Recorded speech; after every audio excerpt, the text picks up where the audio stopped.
Been messy. I didn't stay to the left on the stage. One of us could have ended up in the band pit. All right. Get you to turn to Hebrews chapter 2 if you could.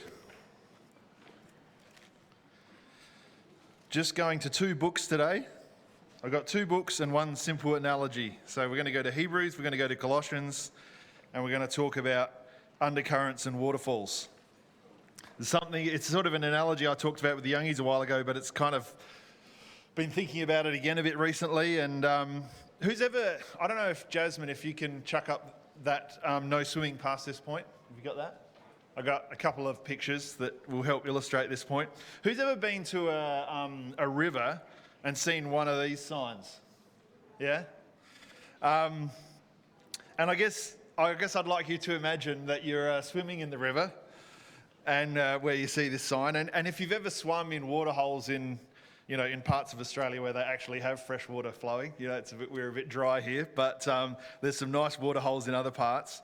You'll know what I mean. We were at a place in the Daintree rainforest once where the water was relatively calm in this pool, but there's this point where there was a small gap between two massive granite boulders, and you could see at that point the water racing through the gap, and it was just sort of evidence of what was going on in the pool. And it was kind of cool. You could swim and try and swim upstream through this gap in the boulders, and it was like a swimming treadmill. Like you could just swim your guts out in this little gap and get absolutely nowhere. And when you were gassed, it'd just like spit you out the back. But I guess what that tells us is that there's strong currents under a seemingly calm pool. And if we're imagining a situation where we're swimming in a river and you notice this sign and maybe you've already drifted downstream of it a little, and you sort of, oh wow, I didn't notice that I'd drifted so past that sign. I'll just swim back now. And it feels all right to start with. You've noticed the sign, you've started swimming back, and all of a sudden you realise you're using a fair bit of your energy and not gaining much ground. And you're not getting much closer, you're tiring out, and maybe you're starting to lose ground. And the no swimming sign is getting a bit smaller and sort of receding into the distance. And then by the time you see the second sign, if we could have that, Jasmine, thank you. By the time you see the second sign and start to hear the sound of rushing water, it becomes an absolute fight for survival, that you know that you've got to have a plan to get out of this situation. I want to read you a verse. That's all I wanted to show you. We'll come back to that analogy. In Hebrews chapter 2 and in verse 1 it says, "Therefore we ought to give the more earnest heed to the things which we have heard, lest at any time we should let them slip." In another translation it says, "Lest at any time we may drift away from it." Goes on in verse 2, "For if the word spoken by angels was steadfast, and every transgression and disobedience received a just recompense of reward." I love this chapter and I'd love to read all of it, but there's not time. And I just want to sort of untangle the Shakespearean King James a little bit here, and just sort of, it's easy to sort of read that and maybe not fully understand all of it. What it's talking about here is a comparison between the Old Testament and the New Testament. So this here, "For if the word spoken by angels was steadfast, and every transgression and disobedience received a just recompense of reward," it's basically saying that the message of God delivered in the Old Testament through angels, it always stood firm. And violation of law was punished. And the punishment, it goes on to talk about it being inescapable. And it's going to make a comparison in verse 3 to the New Testament.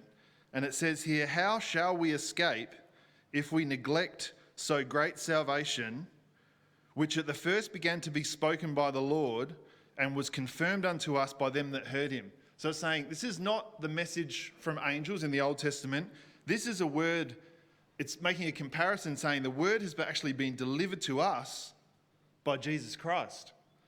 And also to these people at the time that this was written, it was delivered to them by the people who walked and talked with Jesus. It says, confirmed unto us by them that heard him. Another step, verse 4, "God also bearing them witness both with signs and wonders and with diverse miracles and gifts of the Holy Ghost according to his own will. It's a question, and we'll come back to it. But it's basically saying that, this is exactly the position that we're in. We're not in the Old Testament. With the message isn't being delivered to us by angels, and the law isn't in place in the way that it was back then. But the message that's been delivered to us is next level.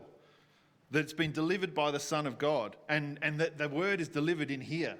And we have not only the accounts of the time of Jesus, but we've got the account of the people that were there at the time. And it just goes into this whole detailed break. And I guess it's making also the comparison that we got to give earnest heed that we don't drift away from these things, because the message has been hand delivered to us. And this whole chapter it's this detailed breakdown, but it's also like a love letter of the reasoning of God's plan. And I want to pick out a few things. That this whole thing is prefaced by this warning about drifting away. Let's jump to verse 8, and it says, "Thou hast put all things in subjection under his feet." When it says all things, it means nothing is left out. For in that he put all in subjection unto him, he left nothing that is not put unto him. But now we see not yet all things put unto him. It's talking about Christ and the church, and it's saying all things are in subjection to him, but we haven't got to that point yet. We'll see that bit when he returns. But it goes on in verse 9 to say, but we see Jesus. So we haven't yet seen all things into subjection in Jesus Christ, because we see the chaos in the world. But he's saying, we don't see that yet, but we see Jesus, who was made a little lower than the angels. It means not a little bit lower than the angels, but it means lower than the angels for a little time, for a moment in time. In the time frame of the universe, there was a moment in time, the lifespan of one man, where he was made lower than the angels. And for the suffering of death, crowned with glory and honour, that he, by the grace of God, should taste death for every man. It's really important that we see Jesus in both states that are described here. The first one, made lower than the angels for a little time. And then, through his death, crowned with glory and honour. In terms of relating to him, this is critical. That on one hand, there's his humility to suffer for us. And on the other hand, he's our victorious big brother. And it goes on to talk about how we're his brothers and sisters. And that the way that little kids look up to their big brother, crowned with glory and honour, and in any fight we find ourselves in, you'll be sorry when my big brother gets here. That sort of schoolyard analogy made me think of that. I'm not going to have time to go through all of this, but I'm going to skip that. I'm just going to read verse further down from another translation that says, because God's children are human beings made of flesh and blood, the Son also became flesh and blood. For only as a human being could he die, and only by dying could he break the power of the devil, who had the power of death. Only in this way could he set free all who have lived their lives as slaves to the fear of dying. How good is that? Only in this way could he set free all who have lived their lives as slaves to the fear of dying. For we know that the Son did not come to help angels, he came to help the descendants of Abraham. Therefore it was necessary for him to be made in every respect like us, his brothers and sisters, so that he could be our merciful and faithful high priest before God. Then could he offer a sacrifice that would take away the sins of the people. Since he himself has gone through suffering and testing, he is able to help us when we are being tested. It's good, isn't it? Can't go through all of it. But like I say, this chapter that gives this detailed breakdown of the reasoning of God's plan is all prefaced by this warning about drifting away. And the question is, what are we going to do with it? That's basically what it's saying at the start. if this message has been delivered to us, what are we going to do with it?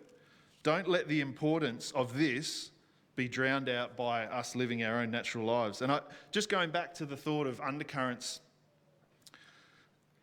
I guess in the analogy that we're talking about, it's kind of like our own nature is a constant undercurrent in our life. And our own nature will take us to the waterfall. It's part of our natural makeup. It's part of the world we live in. And what makes us think that we can escape our own nature? In the end, all the natural stuff leads to the same place, over the edge and onto the rocks.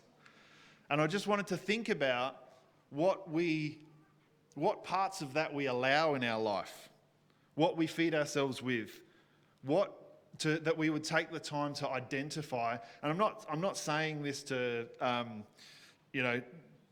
make any hard and fast rules or point out this or that, but I think it's given the message that's been delivered to us and the value of it, we owe it to ourselves to try and understand what undercurrents pull on us and whether we should do anything about that. What music and movies we choose, what sort of people we choose to hang out with, and what conversation we have with them, what sort of, drama or gossip we get involved in.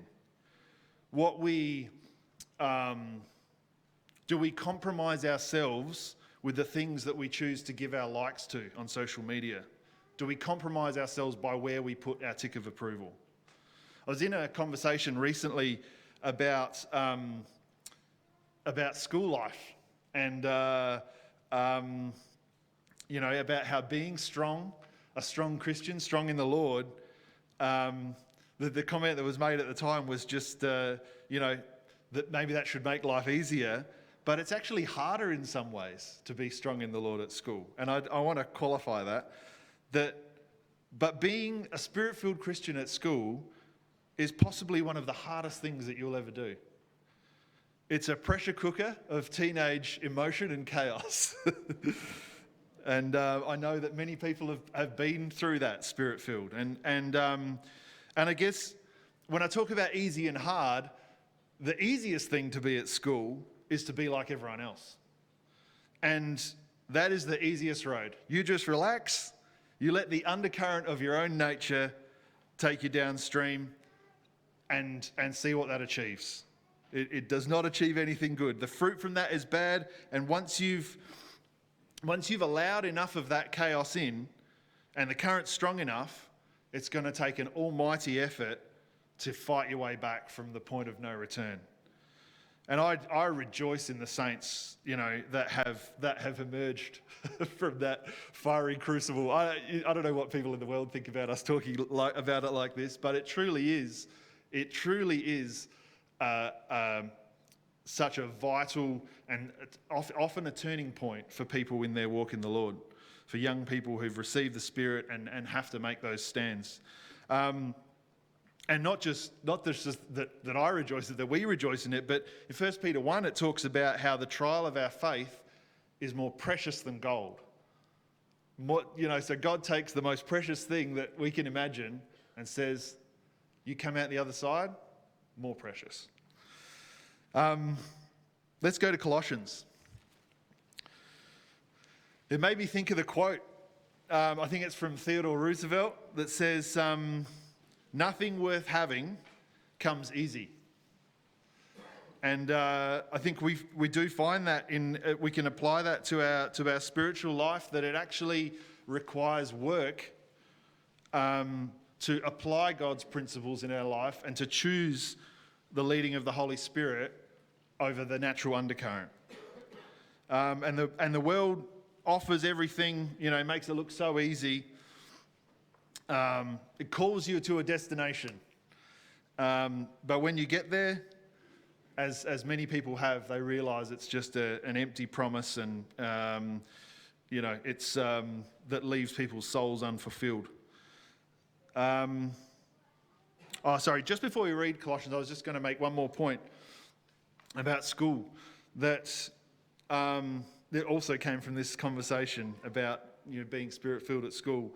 That if you're trying to live in the Lord, to walk in the Spirit, by following rules, that's about the hardest thing you could ever do. But if you're confident of your destination and the reasons behind your choices, it's a whole different ballgame. See the difference? It's not that I have to do this because that's what my church says, but to understand the destination of those choices, the different destinations of the choices that God has laid out for us and speaks to us through the Holy Spirit. 4, all right.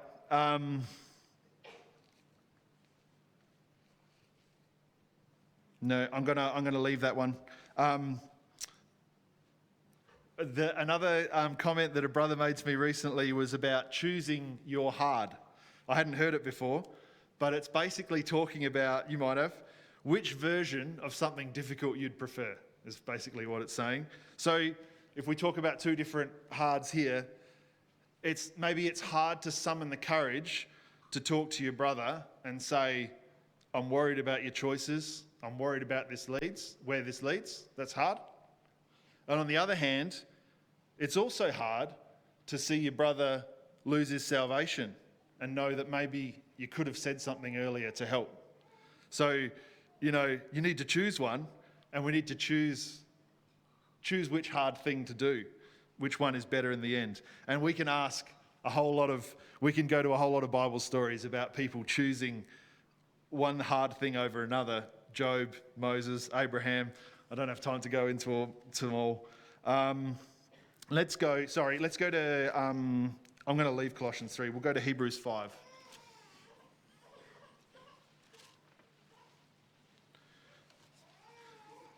Just thinking, I'll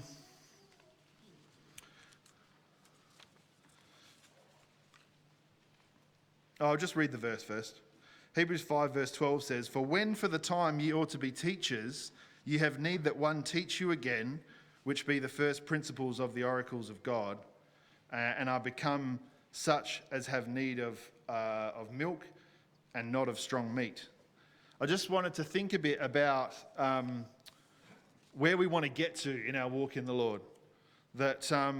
And I was even thinking about leadership camp a bit and sort of the importance of youngies getting to leadership camp and what we can gain from the encouragement there. There's so much experience from all around the fellowship gathered at that weekend, and it's a place to learn and grow and prioritise the future of God's work. And I just wanted to have a bit of a think about this thought here that's presented to us that, we can spend a lot of our life in the first principles, but there comes a time when we've been here for long enough and God has been teaching us enough that it's time for us to move on to stronger meat. It's time for us to see that we could teach someone else. And I want to clarify that where do we want to get to spiritually? What are our spiritual aspirations? And I'm not talking about holding a leadership position in the fellowship or having to feel like you've got an important role. I'm just talking about personally, what if you were a brother or sister that people knew that they could rely on spiritually? That's a great aspiration. What if, even within your own home, that your family could trust that you would humbly bring God's answer to problems that might arise? That's true leadership. And may that be our aspiration. And sometimes I wonder, I don't want to be too heavy with this, but, when I think about smaller fellowships here, we've got a great number of us and we connect on all different levels and with natural things and with spiritual things. But sometimes I wonder if things aren't hard enough here and I don't want to belittle things that people go through personally, but there's enough people here that you can live a nice life. You can do fun events, you can go to camps, make friends, find a nice girl, get married, maintain a nice regular group of friends, avoid responsibility, avoid finding out what it means to serve others maybe. Giving talks is not really my thing. Reading my Bible, I'm just sort of trying to paint a picture here that you could spend your whole life on these first principles where God is actually calling us to more. He's calling us to more than that. And as we grow older and wiser, that we would have spiritual aspirations and not just natural ones. Otherwise, we've missed the whole point of this message that he says, do not let this slip. Do not let this drift. All right, I've got to finish. Colossians 1, we'll read.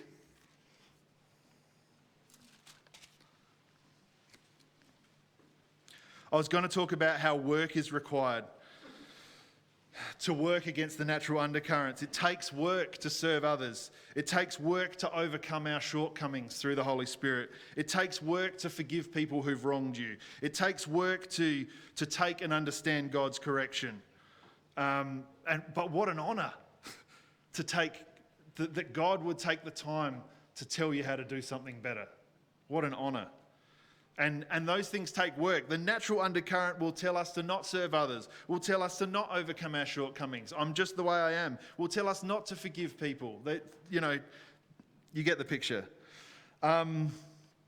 Colossians 1, I'm just going to finish here. Verse 9, it says, no, we'll go straight to verse 10, cutting it out. That you can read it afterwards. That you might walk worthy of the Lord unto all pleasing, being fruitful in every good work, and increasing in knowledge of God. Not drifting, but it talks about, and it goes on to say, strengthened with all might according to his glorious power, unto all patience and long-suffering and joyfulness. It's talking about growing, strengthening, moving, that there would be a spiritual escalation in our life.